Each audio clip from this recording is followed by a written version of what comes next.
The sound of the lake always gave me peace. Gentle waves brushing against the wooden posts of my old cabin's dock. The cries of loons echoing across the water, the whisper of pines bending in the breeze, was the one place where I could breathe away from the noise of the world. I came here when I needed to feel close to my father. The man who had built this cabin with his own rough hands and endless sweat.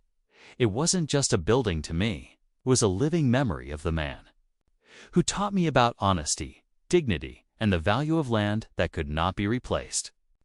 And that morning, as I stood in the porch light with a steaming mug of coffee, I had no idea that my quiet sanctuary was about to turn into a battlefield, because behind me, sitting at the dining table with a stack of files spread before him, was none other than Judge Robert Marshall, a U.S. District Judge, a man who had seen more cases of corruption, greed, and injustice than most of us could even imagine. He wasn't here by chance. He had come because of Karen, the president of the Oak Ridge HO, a woman who thought power was her birthright and control was her weapon. The judge had agreed to meet me here, away from city eyes and ears, to go over the mess Karen had created. In Oak Ridge, people had come to me, desperate, exhausted, broken down by endless fines, harassment, and the humiliation she rained upon anyone who dared to live differently than her perfect little vision of community. She'll find old couples for garden gnomes, threatened families over paint colors, and even shamed veterans for flying their flags too proudly. Her reach was wide, her arrogance untouchable until now. I remember sitting across from Judge Marshall that morning, watching him flip through the evidence, falsified records, inflated fines, money trails that pointed straight to her pocket. His brow furrowed as he leaned back in his chair, muttering, "This isn't just abuse of power. This could be federal." My heart pounded, not just from the thought of her finally facing consequences, but from the vindication it meant for everyone she had crushed beneath her heel. For once, the scales of justice seemed to be tipping back toward the people. But then, like a storm blowing in without warning, the sound of screeching tires shattered the quiet. I froze, coffee mug trembling in my hand. The judge's head lifted, eyes narrowing. From the window, I saw her. Karen, red SUV parked crookedly in the gravel, her heels clicking like gunshots against the earth as she stormed toward my porch. My blood ran cold. How did she even know I was here? The door flew open before I could reach it. She didn't knock, didn't pause, just barged in like she owned the place. "You?" Her finger jabbed toward me, her voice sharp enough to cut. "Glass, I told you.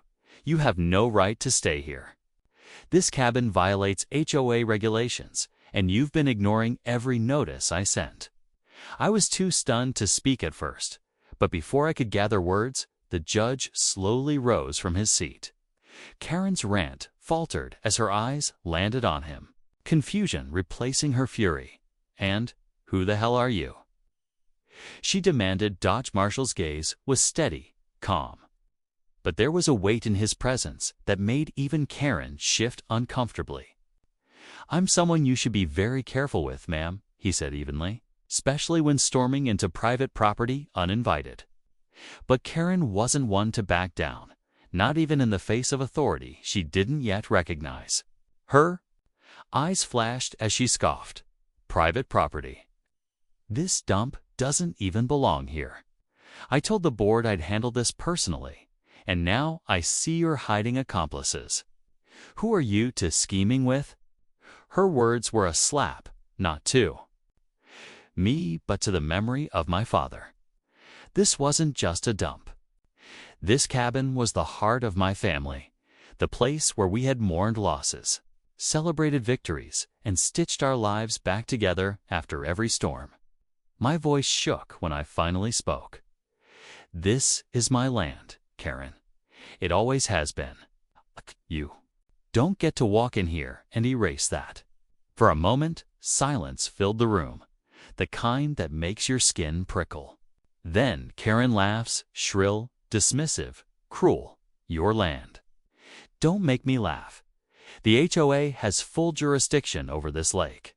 You're nothing but a squatter. I don't care what paperwork you dig up. This cabin is going down. And if you don't like it, I'll make one call and have you dragged out in handcuffs." I saw Judge Marshall's jaw tighten, his eyes darkening. He looked at me, then back at her, as if measuring just how far her arrogance stretched. And then, without raising his voice, he said words that made Karen's smirk falter. "You might want to be very careful with your threats, because right now you're standing in front of a federal judge." The blood drained from her face, though she tried to mask it with another scoff. "Federal judge, HOA member, janitor, I don't care who you are," she snapped. But her voice wavered, just enough for me to notice. "This is our community, and we decide who stays and who goes. And I promise you both, by tomorrow, this cabin will be nothing but ashes." She turned on her heel and stormed back out, leaving the air thick with tension. My chest was tight, my hands shaking not from fear, but from fury. For years, she had ruled over Oak Ridge like a queen. And now she dared to step into my father's home, into my sanctuary, and spit on everything it stood for. The judge slowly sat back down, tapping a finger on the files. Its expression was no longer just serious, it was grim. "She's worse than I thought," he murmured. "But she just made our job easier." She showed her hand. I sank into the chair across from him, still hearing Karen's threat echo in my mind. Tomorrow, ashes. She wasn't bluffing. And if she thought this was going to break me, she had no idea who she was dealing with, because I wasn't just fighting for myself anymore. I was fighting for my father's legacy, for every neighbor she'd crushed, and for the justice she thought she was above. And deep inside, a storm was building. The judge's voice was calm but carried the kind of weight that made the air heavy. "She doesn't know, does she?" Judge Thompson asked, his sharp eyes narrowing at me. I shook my head slowly, pressing my lips together as Karen's shrill voice echoed outside the cabin. She was barking orders at someone, probably her husband, or another unfortunate HOA board member dragged along on her warpath. The sound of her entitled rage pierced through the walls, and every ounce of patience in me thinned like cracking ice. "She has no idea who she's dealing with," I muttered, more to myself than to him. The judge leaned back in his chair, studying me. "And you're certain you want to see this through the hard way? Because, son, this will get ugly." His words struck a deep nerve. Ugly. That word carried weight I couldn't ignore. It reminded me of nights I sat awake on this very cabin porch, clutching the worn flannel jacket that still smelled faintly of my father's cologne, praying for strength. It reminded me of my mother crying quietly in the kitchen when the HOA first fined us for leaving a canoe tied to the dock overnight. It reminded me of the day Karen stood on this very porch, clipboard in hand, wagging her finger in my father's face, telling him his old shack didn't meet their standards. That was the last time I saw his eyes sparkle with life before. The stress took him to an early grave, so yes, I was ready for ugly. The banging on the door started then, sharp and insistent. Karen's voice followed, dripping with superiority. "You think you can hide in there? This cabin is subject to HOA oversight, and you're trespassing. Open this door, or I'll call the sheriff." The irony nearly made me laugh, because the sheriff had already been in my corner for months. But I bit back the laughter, because this wasn't a game. This was justice.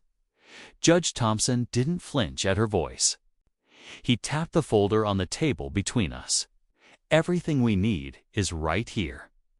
Years of financial mismanagement, harassment complaints, and abuse of power, all linked back to her leadership. Once this hits federal court, the HOA won't just lose. Karen will be finished. The words sank into me, not with relief, but with something darker. This wasn't only about exposing her. This was about the years she robbed from my family.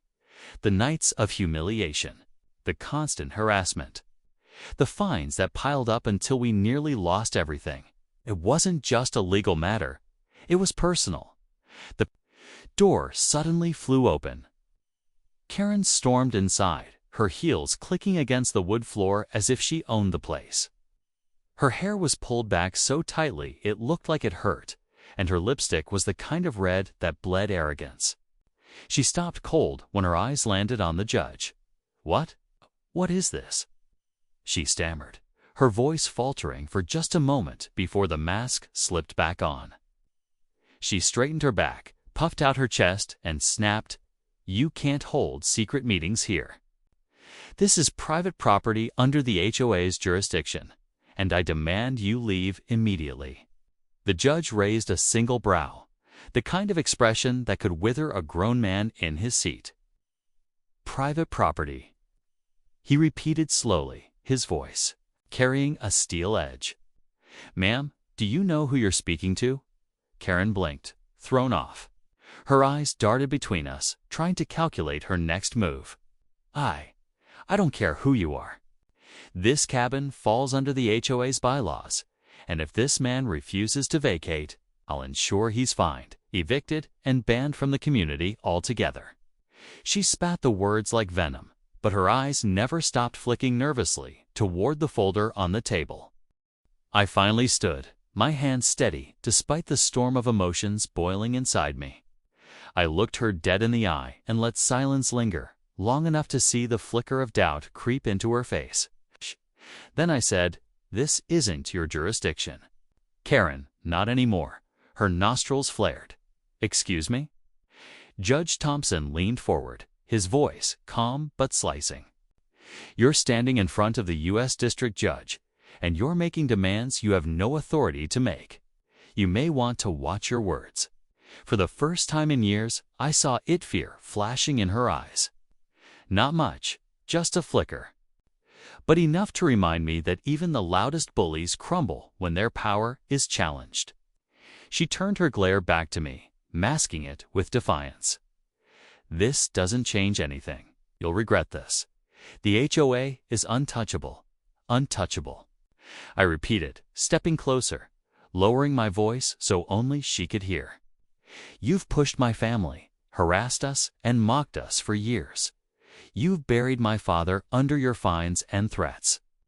But what you didn't know, Karen, is that this cabin, this land, isn't subject to your HOA. It's mine. All of it. Every tree, every acre around your pristine little homes. And now, every single record of what you've done is about to go before the federal court." Her face drained of color. She glanced at the judge again, searching for some shred of control. But it was gone. The judge finally stood, closing the folder and tucking it under his arm. "Ma'am, I'd suggest you leave this cabin before you make things worse for yourself. The law has a long memory, and it doesn't take kindly to arrogance." Karen's lips trembled, but she forced a smirk anyway. "You'll regret crossing." "Me? Both of you." With that, she spun on her heel and stormed out, slamming the door behind her so hard the windows rattled.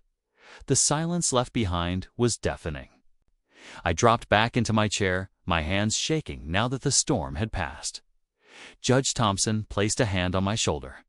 "She knows she's losing. Don't let her threats rattle you. This is just the beginning, but trust me, she's already broken inside." I closed my eyes, my father's words echoing in my memory. "Son, land doesn't just feed us, it carries our name, our history. Never let anyone take that away." I opened them again, my jaw set. Karen wasn't just going to lose. She was going to face everything she had made us endure. And more. This was only the beginning. The next morning came heavy with silence. The kind of silence that felt loaded with judgment. I woke up in the cabin, staring at the ceiling as if it held answers. The events of last night replayed in my head like a broken record. Karen storming in, her shrill voice cutting the air. And then the judge's quiet, measured presence by the fireplace. That moment when she realized who she had walked in on still clung to the walls like smoke after a fire. But even though I had the upper hand now, I couldn't shake the bitter taste in my chest. Revenge wasn't just about winning. It was about making the pain they caused me and my family visible. And that pain ran deeper than Karen could ever imagine. When I walked out to the porch, the lake was calm, mist dancing over the surface like a secret only nature knew. My daughter, Emily, sat curled in one of the wooden chairs, her knees hugged to her chest. Her eyes were swollen from crying the night before. She had seen too much of Karen's wrath over the years, too many screaming visits, too many letters nailed to our door, too many fines shoved in our mailbox. Emily looked at me now, her voice soft and breaking. "Dad, what if she doesn't stop this time?" The words hit me like a stone. I wanted to tell her not to worry, that I had it all under control, but I couldn't lie to her. Not anymore. Instead, I walked over, knelt beside her, and took her hand. "Sweetheart," I said, my voice steady, though my heart wasn't. She crossed a line last night. She walked into our home, into this cabin, thinking she could bully us forever. But she didn't just face us. She faced the law. And this time, she won't walk away untouched. Emily's eyes filled again, but this time, not with fear, with something softer. Hope, maybe. For the first time in months, I saw her lips twitch toward a smile, though faint. Later that day, the judge returned, his presence bringing a gravity that seemed to settle the air itself. He didn't come alone. With him was a man I hadn't seen before, dressed in a sharp suit with papers tucked under his arm. The judge introduced him as a federal investigator, someone who had been quietly watching Karen's HOA for years, but hadn't had the right opportunity to act. Apparently, the association had been under suspicion for money laundering, fraudulent fines, and even connections to shady land deals.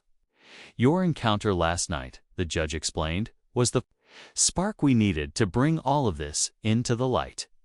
I sat there, stunned, anger and satisfaction battling inside me. Karen hadn't just been a nuisance. She wasn't just a nosy neighbor with too much power. She had been running something bigger, uglier, something that preyed on families like mine, families just trying to live peacefully in their own homes. My fists clenched against my knees. All those times she humiliated us. All those times she drove Emily to tears. All those times I almost sold everything just to escape her grip. Now it all made sense. The investigator asked me to recount everything, every fine, every letter, every confrontation. As I spoke, Emily brought out the stack of documents we had saved over the years. Each paper was a scar, each one carrying the weight of Karen's cruelty. The investigator flipped through them, his brow furrowed deeper with every page. Finally, he looked up, his tone sharp. "This isn't just abuse of power. This is fraud, and it's going to end." That night, as I sat by the fire again, Emily curled beside me. I felt the weight of years beginning to lift. But I also felt the old wound of my wife's absence. She had passed away 2 years ago, cancer taking her slowly, painfully. Through it all, Karen had never once shown compassion. I remembered the day of the funeral, how Karen had slapped a new violation notice on my door the very same afternoon, claiming the lawn was improperly maintained. I had stood there, holding the paper in my shaking hands, while my daughter sobbed inside. That memory had never left me. And now, thinking about it again, it made my chest burn. This wasn't just about HOA rules anymore. This was about my wife, about Emily, about every family Karen had crushed beneath her iron fist. It was about dignity, was about justice, long overdue. The next morning, word began to spread. Somehow, whispers of what happened at the cabin leaked into the community. Neighbors who once avoided me now walked up with cautious smiles quietly, asking if it was true that Karen had barged in on the judge himself, that the law was finally circling her like a hawk. I nodded, but kept most details to myself. Their relief, though, was obvious. For years they had suffered her games in silence, too afraid to fight back. Now, it seemed, a storm was coming not against us, but against her. By evening, Karen appeared again, her car screeching to a stop outside my cabin. She stormed up the steps, red-faced, spitting words so fast they tangled in her throat. "You think you can embarrass me? You think you can ruin everything I've built?" she shrieked. But this time, I didn't flinch. I stood on the porch, arms folded, the judge visible inside through the window, his silhouette calm and steady. Karen saw him, and her words faltered, tripping over fear she couldn't quite mask. For the first time in all these years, it wasn't me shrinking under her rage. It was her. And I realized, standing there, that the tables had finally turned. The predator had become the prey. "Karen," I said evenly, my voice carrying across the porch like a knife through glass, "your reign is over. You've hurt too. Many families, you've hurt mine. And you're going to pay for it." Her face twisted, her hands clenched, but she said nothing. For once, she had no words. She turned on her heel, stormed back to her car, and peeled away. The sound of her tires faded into the night, but in that silence, I knew something had changed forever. This wasn't the end. This was only the beginning. The fight was coming to her doorstep now, and for the first time, she had nowhere left to hide. The night after Karen's outburst in my cabin was restless. I sat by the window, watching the reflection of the moon ripple across the still water, but my mind was anything but calm. Her words still echoed in my ears, her mocking laugh, the way she dismissed me as if I were some powerless fool. What she didn't know was that her arrogance had already sown the seeds of her downfall. And though part of me still longed for quiet peace on my land, another part, the one she kept poking and prodding, was slowly catching fire. Revenge wasn't something I'd ever craved in my life. But this wasn't just about me anymore. This was about my father's cabin, my mother's prayers whispered in these walls, and the promise I silently made to them the day they passed. Karen had crossed a line she never should have crossed. The next morning, I got a call from Judge Morrison. His voice was calm, but carried a weight that made my chest tighten. "We need to move this faster than expected," he said. "Karen's been pushing boundaries with the county board. She's filing motions, calling in favors, even trying to block hearings that could expose her misuse of funds. If she gets her way, we might lose the element of surprise." I nodded, even though he couldn't see me. "Then it's time I stop waiting for peace and start fighting for it." "You sound just like your father," the judge said softly, before hanging up. That cut deep. My father had always been the kind of man who believed in patience, fairness, and justice. He never picked fights, but when he was forced into one, he didn't stop until it was finished. I realized then that maybe his spirit had been guiding me all along, pushing me to stand tall against people like Karen. Later that day, I drove into town. My sister Lila had been staying with me ever since the incident. She was still shaken from the way Karen stormed into our cabin, but she was also stubbornly supportive. She sat beside me in the truck, arms folded, eyes sharp. "Do you think the people in town are still afraid of her?" she asked. I shrugged. "Fear doesn't disappear overnight. She's been running this HOA like a kingdom for years. Some folks depend on her, others are trapped by her fines and threats. It'll take more than rumors to break her grip." Lila leaned closer, lowering her voice as if Karen's spies could hear us even there. "Then we need to show them she's not untouchable. People need to see that someone can stand up to her and win. Her words stayed with me. She was right. As long as Karen looked invincible, nobody would dare go against her. But the moment her mask slipped, the moment people saw her weakness, her empire would start to crumble. When we pulled into town, whispers followed us. Some folks nodded politely, others avoided eye contact altogether. Karen's reach was everywhere through her friends on the council, her enforcers on the HOA board, and her ever-present threats of lawsuits. But beneath the tension, I noticed something else in their eyes. Curiosity, maybe even hope. Word of her storming into my cabin had spread, and for the first time, people realized she could be challenged.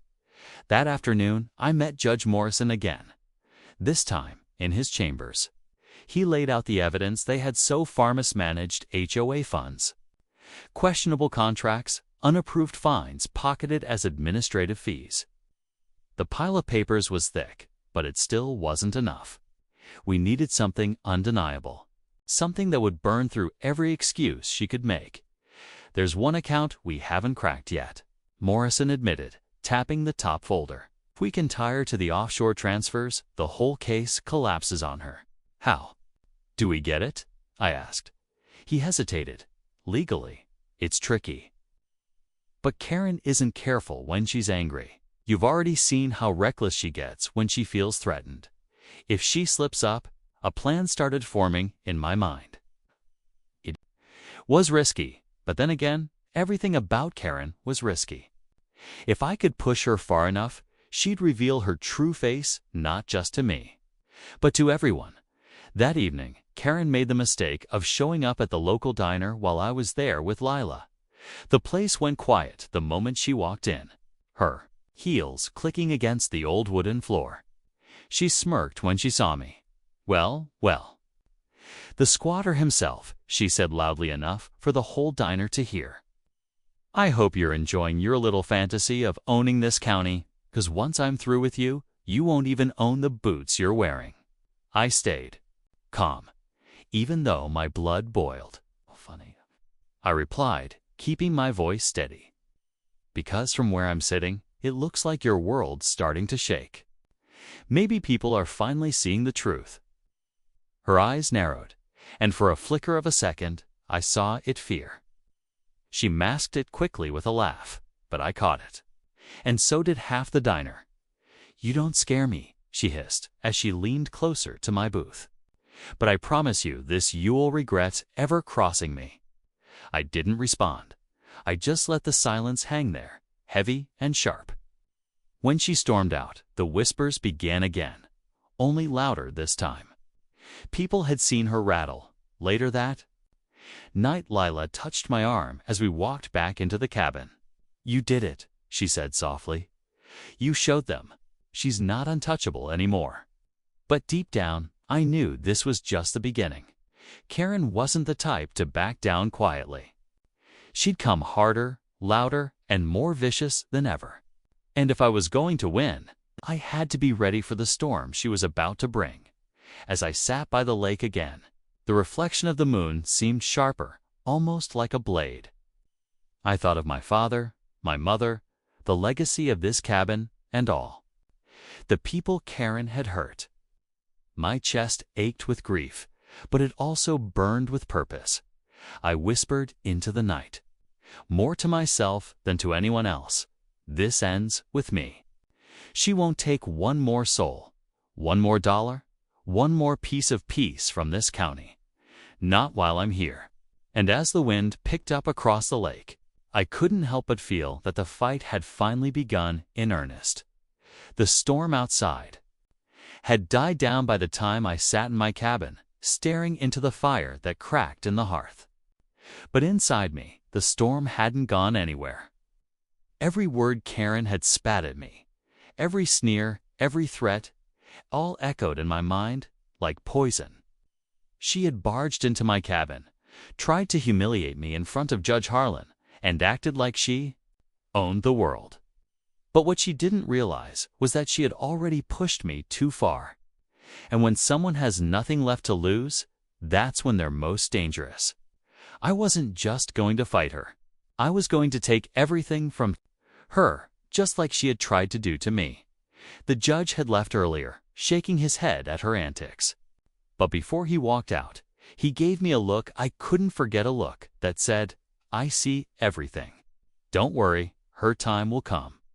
That reassurance kept me steady, but it wasn't enough to calm the fire burning inside. I needed to make her pay, not just for me, but for the families she had tormented for years. Every fine, every eviction threat, every family forced out of their homes, she thought she was untouchable. But tonight, I decided her reign was over. I opened the old wooden chest I kept tucked away in the corner of my cabin. Inside were files, documents, and recordings I had been collecting for months. Evidence of her corruption. Proof that she had been pocketing HOA funds, charging residents for repairs that never happened, and even striking shady deals with local contractors who slipped her money under the table. At first, I had thought exposing her would be enough. But after what she did, storming into my home like I was nothing, I knew I had to go further. As I spread the papers across the table, my phone buzzed. It was my sister, Lily. Her voice cracked. As she spoke, she came by our house again, Daniel. She scared the kids this time. My jaw tightened. Lily had been through so much already, her husband gone, trying to raise 2 kids alone, and Karen making her life miserable with bogus fines. What did she do this time? I asked, my voice sharp. She said if I don't pay the new landscaping fee, she put a lien on the house. I told her I don't have that kind of money right now, and she laughed. She told the kids they'd better start packing. Lily's voice broke into sobs. That was it. That was the last straw. I couldn't let her terrorize my family anymore. Lily, listen to me. Don't cry. She's not going to touch that house, or you, or the kids. I promise you, her time is over. There was silence for a moment. Then Lily whispered, Daniel, what are you going to do? I stared at the pile of evidence on my table, my heart pounding like a drum. I'm going to make sure she never hurts anyone again. The next morning, I drove into town with the evidence neatly organized in a binder. The air was crisp, and every mile I drove, I felt the weight of years of anger and frustration pushing me forward. I wasn't going to hide anymore. I wasn't going to play her game. I was going to end it. At the courthouse, Judge Harlan was waiting. He looked tired, like a man who had seen too much, but when I handed him the binder, his eyes sharpened. You've done your homework, he said as he flipped through the pages. This is damning. Embezzlement, fraud, abuse of power. She's finished, if this holds up. She's been hurting families for years, I said, my voice firm. It's time someone stood up to her. The judge nodded. And you've got the law on your side this time. I'll see to it that this gets investigated immediately. Relief washed over me for a moment, but then I remembered Lily's tears, the kids' fear, and the smirk on Karen's face when she threatened them. It wasn't enough for me that she got investigated. I wanted her to feel the fear she had spread. I wanted her to know what it was like to watch everything slip away. Later that day, I returned to the cabin, exhausted but determined. As the sun sank behind the trees, a knock rattled the door. I opened it to find my neighbor, Tom, standing there. His face was pale. She came after me today, he said, gripping his hat in his hands. Said she's going to take my boat slip if I don't pay double the dues. Daniel, I can't afford this anymore. I'm thinking of moving. No, I said firmly. Don't move. Don't give her the satisfaction. Trust me, just hold on a little longer. Tom looked doubtful, but I promised him she's not going to be around much longer. That night, as I sat on the porch of my cabin under the stars, I felt the weight of responsibility settle on my shoulders. This wasn't just about me anymore. It was about Lily, her kids, Tom, and every other family Karen had bullied. I had started this fight for myself, but now it was for all of us. But deep down, I also knew this wasn't going to be simple. Karen was cunning, manipulative, and ruthless. She wouldn't go down quietly. She would fight, claw, and lie. Her way out of anything, which meant I had to be ready for war. The fire inside me burned hotter than ever as I whispered into the night. You think you own this town, Karen, but you have no idea who you're dealing with. And I meant it. Because this time, I wasn't just defending my cabin. I was defending every broken family, every stolen dollar, and every ounce of dignity she had stripped away from people who just wanted peace. And I was going to take it all back. The courtroom was cold, not because of the temperature, but because of the stares that cut through the air like knives. Karen sat smugly on one side of the aisle, flanked by two HOA board members who had always followed her lead. She leaned back in her chair with that same satisfied smirk she wore the day she stormed into my cabin. It made my blood boil, but I forced myself to stay calm. Today was not about anger, was about justice. The judge, stern and controlled, looked at everyone before the case began. This wasn't just a simple HOA dispute anymore. It was about abuse of power, harassment, fraud, and violation of property rights. As my lawyer laid out the evidence, the courtroom murmured. Documents flashed on the screen, showing where HOA funds had been siphoned into Karen's personal accounts. Emails revealed how she threatened neighbors into silence. Pictures displayed the illegal entry into my cabin, caught by hidden cameras I had installed years earlier. Karen tried to interrupt, waving her hands dramatically. This is nonsense. He's making this up. He doesn't even belong in our community. He's an outsider. Her voice echoed across the courtroom.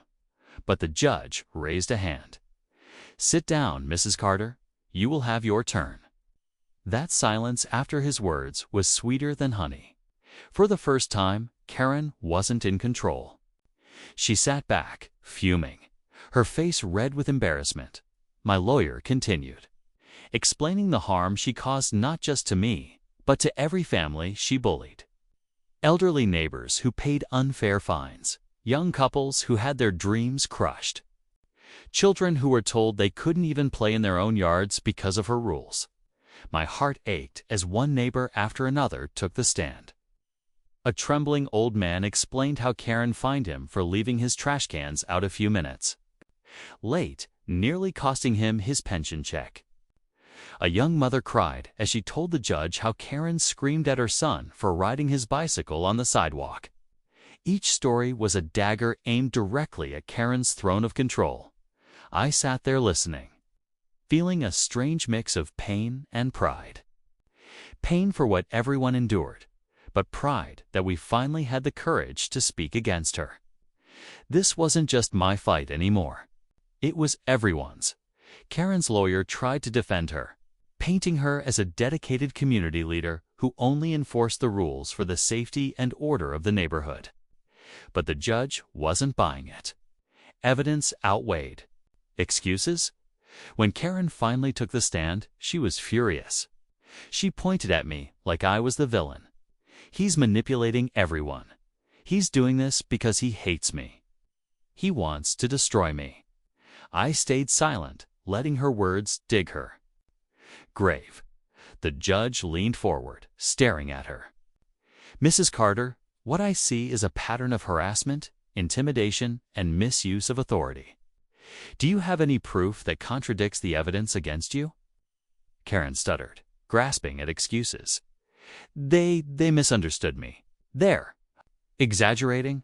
I only wanted the best for the community. The judge sighed, his gavel tapping lightly. Wanting the best for the community does not mean enriching yourself at their expense, nor does it give you the right to abuse your power. The final blow came when the U.S. District Judge himself, who had visited me at the cabin, took the stand. He testified about how Karen stormed in, trespassing during a private federal meeting. His words carried more weight than anything else spoken that day. The room fell silent. Karen's face went pale, and for once, she had no comeback. When the judge finally delivered the ruling, my chest tightened. The court finds the HOA leadership guilty of misconduct, financial fraud, and harassment. Effective immediately, the current HOA board is dissolved. Restitution shall be paid to affected residents. Furthermore, Mrs. Karen Carter is hereby banned from serving on any HOA or community leadership role for life. Criminal charges for fraud and trespassing will proceed separately. The gavel slammed. It was over. The room erupted in whispers. Then applause from the residents who had suffered for so long.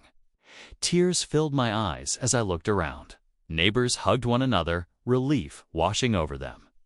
For years, they lived under Karen's iron fist, and now it was broken. Karen screamed, slamming her hands on the table. "You can't do this to me. This is my community. My rules." Security officers moved toward her, guiding her out as she kicked and yelled. She looked like a queen being dragged off her crumbling throne. I stood still, heart pounding, watching her fall apart. This was the justice she never thought would come. But deep inside, I knew it wasn't just about her downfall. What was about healing the wounds she left behind? As I walked out of the courtroom, neighbors came up to me, shaking my hand, thanking me, some even crying against my shoulder. "I saved us," one elderly woman whispered. I shook my head. No, we saved each other. But even as the victory settled in, I knew it wasn't the end. Karen was not someone who accepted defeat easily. She still had money, connections, and a dangerous obsession with control. And deep down, I felt that this battle was won. But the war might not be over. The question wasn't whether she would try again. It was how far she would go the next time. The morning after the judge's visit, the whole county seemed different. The sun rose through a thin mist that floated over the lake, the kind of scene that once would have given me peace, but now only fueled the fire inside me. Karen had crossed every line. She hadn't just insulted me, she had insulted the county. Judge spat on the very ground rules of law and tried to throw me out of my own home. That wasn't a small quarrel anymore. That was war. And deep inside, I knew this was going to end with her downfall so brutal that the HOA board would never recover from it. I spent the morning with the judge and his assistant, going over every HOA bylaw Karen had twisted to her own advantage. She had fined widows for their flower pots, banned veterans from flying their flags, and charged families thousands for minor violations that never existed. I had paperwork to prove it. The judge had confirmed what I already knew. This wasn't just neighborhood bullying anymore, was federal fraud. She had siphoned money from residents, laundered it through fake HOA accounts, and hidden it behind a smiling mask of community improvement. By afternoon, the news had spread that the U.S. District Judge himself had been inside my cabin, speaking to me privately. The HOA members began to panic. Karen was furious. She stormed up my driveway in her fancy SUV, honking until I stepped outside. She screamed across the yard, her voice cracking with desperation. "You think you're untouchable? You think one meeting with a judge makes you king? This is my HOA, and nobody takes it away from me." I didn't shout back. I didn't need to. I just stood there, calm, watching her unravel in front of half the neighborhood. People had come out of their houses to watch, cell phones recording. Karen's face turned red as she realized every word she said was being captured. Still, she couldn't stop herself. "You're just some bitter old man living in a rotting cabin. You think owning a little lake makes you special? You don't know who you're messing with." I let her rant until she ran out of breath. Then I took one step closer, just enough that the crowd could hear me without me raising my voice. "Karen, you don't understand who you've been messing with. You walked into my cabin the same night I was meeting with a federal judge. You threatened me, tried to throw me off my own land. And now you've exposed yourself. You didn't. No, I own this land. You didn't know I own this county, but you're about to learn it the hard way. The words rippled through the crowd. Own this county. Whispers spread fast. They knew I wasn't lying because I had the deed records, the mineral rights. It's the power nobody thought mattered until Karen crossed me. And just as I finished, 3 black government SUVs pulled into the street. The judge stepped out, followed. By federal agents, the neighborhood went silent. Karen froze. She stammered, "WH, what is this? Why are they here?" But deep down, she already knew. The agents walked past me without a word. They handed Karen Paperzan arrest warrant. Her knees buckled as the judge himself read the charges aloud. Fraud, embezzlement, harassment, illegal use of HOA funds. The neighbors gasped. Phones recorded. Karen tried to argue, but her voice cracked into sobs. This is a mistake. This is all a setup. He's lying. He's making this up. But the paperwork, the files, the bank statements I had shared with. The judge told the real story. The agents cuffed her right there in front of everyone, and her screams echoed down the street. The woman who once ruled the neighborhood like a tyrant was now nothing more than a criminal being dragged away. As the SUVs pulled off, leaving the crowd stunned, I turned to the neighbors. For the first time in years, their faces looked free. No more fear, no more fake violations, no more fines. Just relief. A woman stepped forward a widow Karen had once fined for having too many potted plants and whispered, "Thank you. You saved us." I nodded, but my heart was heavy. This wasn't about victory or pride. This was about justice. For every family Karen had bullied, for every tear she had caused, for every laugh she had thrown in someone's face when she thought she was untouchable. She wasn't untouchable. Not here. Not in my county. In the weeks that followed, the HOA board crumbled without her.